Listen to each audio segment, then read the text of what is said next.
Penyesalan Faisal terima Rebecca Klopper jadi pacar Fadly.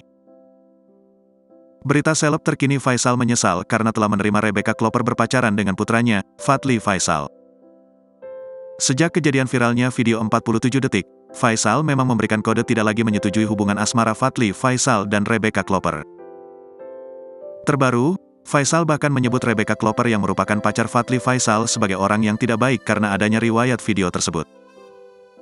Bagi saya dengan adanya latar belakang seperti itu sudah tidak baik orangnya. Dulu saya terima karena saya nggak tahu, ujar Haji Faisal dikutip dari salah satu akun gosip di Instagram, Minggu, tanggal 27 Agustus tahun 2023. Lebih lanjut, Faisal menegaskan sudah tidak merestui hubungan asmara Fadly Faisal dengan Rebecca Klopper.